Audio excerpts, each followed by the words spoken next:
So you're saying around what time did this dynamic happen? Around the 2000s? So Star from the market study, Star started losing its leadership from 2004, 2004, 2004. 2005, 2006, 7. Then club started gaining momentum because Hmm.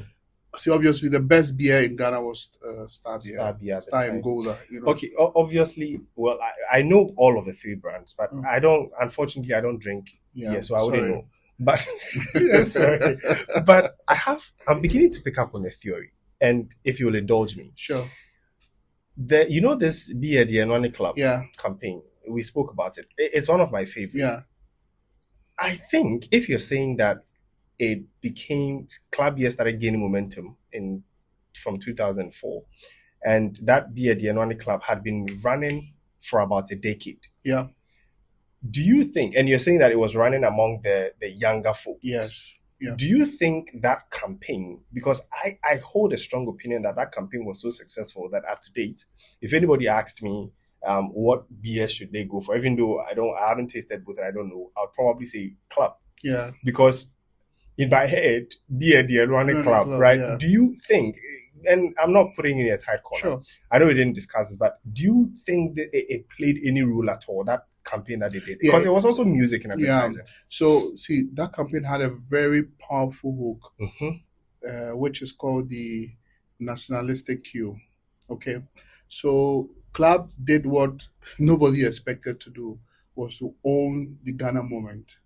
So Star was seen to be that premium beer, so it was all the other space, but the Ghanaian moment was missing, and Club Beer owned it with the Club the The Enwani beer Beer. the Running Club, So they yeah. started a series of campaign where they really entered into the space of what Ghanaian really, or what a Ghanaian really, or someone who claims to be a Ghanaian does, which is one, buying wache, you be on the queue and you're like, you see one person, you 25. You get the point. You see a security man watching you parking, and later after parking, you tell your boss, "Why don't you park for here?" Yeah. These are things that really make we Ghanaian. You being late for an appointment and Yeah. uh, Eating fufu on eating Sunday. fufu on Sunday and acting too bougie, and after the end of the scene, like, hey, give me my real banku. This is not what I came for. Yeah. So these are things that connected to most Ghanaians, and especially with the youth, because they could see themselves acting in the same manner. And that was one big thing that resonated. See, the music was there, but the moment, which is in brand management, when you speak the language of the consumer, he feels that you're part of him. Yeah. So he will go anywhere with you. So they started gathering that momentum, and Wow. music was a big part of to say Club Beer Beer the the Running Club. Club. That Yeah. slogan became Yeah. a big thing. Charlie, Michael they said won. something. He said, Club beer is older than Star beer, right? No, Club beer, Star Star is is old. older. Yeah. Club is 1931. Star is what? Star is from. I might not know the statistics. Maybe we might But take it it's off. old. But it's old because it started from the Oh, Guinness Brewery time, ABC yeah. time. Then all in fold. I might not know the Right, years, the right but year. But Michael said, he said something quite profound. He said it was easy to handle the whole cultural assets, which is mhm, the Beer the Anoni yeah, Club ad campaign, because Ghana knew Club knew Ghana. yeah, And they also tapped into that whole the nationalistic view that you were talking about, and the Beer the Anwani Club, the mhm, phrasing alone, anybody could catch yeah, on. yeah. But thank you for indulging me on that. So you were going on about The job to be done at that yes. time. So our job was to make Star Beer youthful, because see, those who were drinking were dying.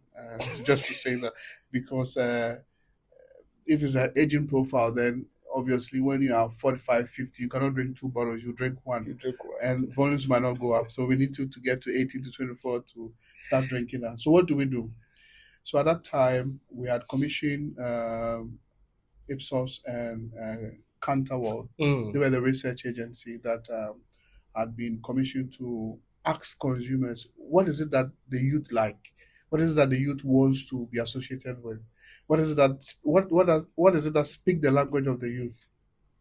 Then we realized that music was one key bucket. It was actually the number one thing, What was the followed other by things? fashion, followed by fashion, and the other part is also Was there religion? Was there no, religion politics? was never spoken about. Mm. So it was music, fashion, then I think so fashion we had to break fashion into different segments. Fashion it comes in how do you call it, apparel. It also comes with cosmetic beauty. Right. It also comes with trendy things and other stuff. Was there But sports? yes, sports. Yes, sport was also there. Sport was there, but to be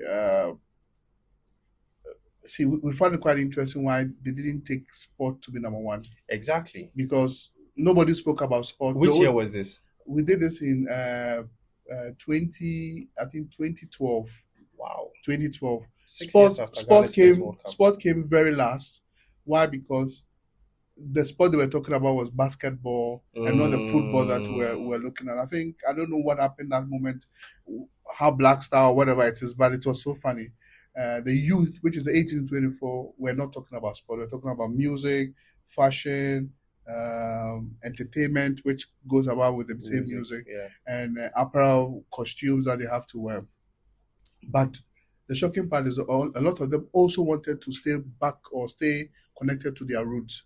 They didn't want to look too westernized, because this word came very popular, lafa, and nobody wanted Locally to acquired foreign yes, nobody wanted you to associate themselves with, even though they earned the right to do that. So everybody wanted to still stay humble, but still look in the Western style. So what did we do? We said, okay, if music is number one, then how do we turn around our product to become number one by using music? So we searched. We listed so many artists. I won't mention anybody's name, but we ended up with R2Bs. And R2Bs, why? Because they had been the artist of the year that particular that season. Right. And Mugi's voice alone could I don't know the word to use. I know. Mugi's voice alone could really turn anybody into a good, probably a different mood. Yeah. Any lady you speak to, Mugi's and Payday with his rap and all that stuff was a big thing for us. So we signed a collaboration with them. I think that was highly led by Stella. Okay. And my role was to give feedback on what the music could do in terms of what kind of music. So we turned, by not using their popular song, by using their voice, especially with Mugi's voice, to create an asset for Star Beer that the youth could dance to it. And if you listen to the song, our concept was more of be who you are, but you have to still stay to your roots and use Mugi's voice to sing it. They say it shows who we are, and who we are is who we want to be. We found the lock, found the key. So here's to those who taught us all we know. They say you reap what you sow. The greatest gift we have is our heritage, and the most Ghanaian way to celebrate it. I would say it was a successful campaign because club had to react. Wow. They had to, yes, because if nothing is pinching you, you will not come up with any mitigation plan. So club had to react, and we won a lot of the 18 to 24 year. Wow. We recruited so many back into the brand because we had lost them entirely. A lot of the youth didn't know about Star Beer. And that particular campaign, which is Be Who You Are or Who You Are campaign, using R2Bs and Mugi's voice and Payday's voice, really brought the brand back.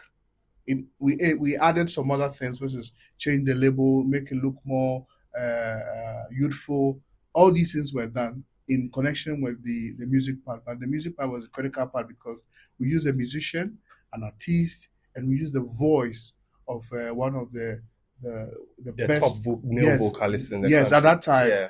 And it turned around and it brought a lot of emotions to the youth, especially we transcended the spirit or probably the joy, love people had for Mugi's and R2B's back to the brand. And that is what gave Star that lift at that time. I'm curious about one thing. When I heard that campaign, I remember the campaign. They were sitting in this convertible, yes, and they had a lot of people follow them. I think they drove through Kanda or something.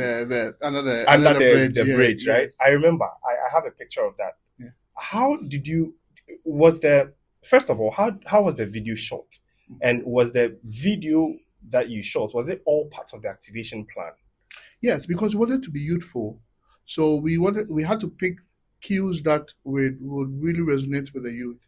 If you watch the video, you could see the graffiti, the Exactly. color mood, and we also wanted to look Ghanaian Mm. because of the club thing, Yes. which is the nationality cue that club had already. So the video was very intentional. The type of vehicle, as I said, the fashion part was also a key trigger for these 18 to 24 things that they would love to. Because see, when you're going to the Ebri Mountains, most of the cars that you see with kids on, or probably, and let me use the word kids, but young folks on, were convertibles, and they just want to show off. They Yeah. want to say, I've arrived. And these are the sort of things that we paid attention to, Wow. so that the youth would now see themselves in that particular moment. So it wasn't just the music, No. even though the research returned a result that was predominantly music. Yeah. You decided to include the other factors to make sure that it was a holistic campaign. Yeah, marketing is not only one tool. In brand building, you always use a lot of pillars, but you always have one dominant one. And I could say music was a dominant. However, all the other pillars have to come to force, or else you do it and you wouldn't get the result that you are looking for. Because see, consumer tends to have different diversions, and consumer behavior is in such a way that whilst you are satisfying this, make sure you close this side as well, because you finish here and this will also be an issue. You come here, this will also be an issue. So pick each together. However, focus or budget in terms of allocation of interest. Make sure that this is what I want to kill at this first phase. So I'll be very dominant here. Then you come here, you go to the next phase. So at the end of the day, you see that you are within the brand pyramid space, where you're able to win in all angles. If you don't like music, you like fashion. You don't like fashion, you like the product itself. You don't like the product itself, you like my price. So you see, it all comes together to form that one big campaign that you want to drive. It's quite fascinating because I was reading a book by Professor Henson where he was talking about mass communication being a myth, Yeah. right? But what I'm hearing right now is you weren't, even though you were speaking to the youth, some of the youth had different Interests. interests. Yeah. We had a Gen Z here, and she was saying that she doesn't care for music, Yeah. right? But imagine she cared for fashion. Great. So you might not have met her with the music, you'd have met her with fashion. Exactly. So if you had decided that, listen, predominantly the youth are impressed by, or they are moved by music, so music is what we are going for, I reckon the results wouldn't have been as successful as you achieved it to be, because you didn't just use one pillar like you're saying in the brand building. Yeah. So as I said, the dominant should always be clear. Yeah. But all the pillars also have to work. If your product is not good, you can even get Michael Jackson to sing for you, to not work. You get the point. If your price is not right, it will not work. So everything has to be in the right proportion. For youth, I know one of the things that work is music, which is very key. So that was our dominant phase. That's why we went for a music artist. We could have gone for any brand ambassador. They were the brand ambassadors actually for Star Beer at that time. We could have gone for any other person. However, we realized that music was the biggest trigger to change mood or to change perception. Because remember, the job to that was to move the youth into the brand. Yeah. So what brings about a change in habit? One of the things is music, because music tends to direct or change moods. When you are sad and you listen to the particular music, you can be happy. Yeah. If you're happy and you listen to a particular music, you can be sad. Yeah. So I can listen to Adele right now. Yeah. So the principle of switching came from that angle. That okay, if you want to recruit, then we need music, because that's what works, and it's a very powerful tool.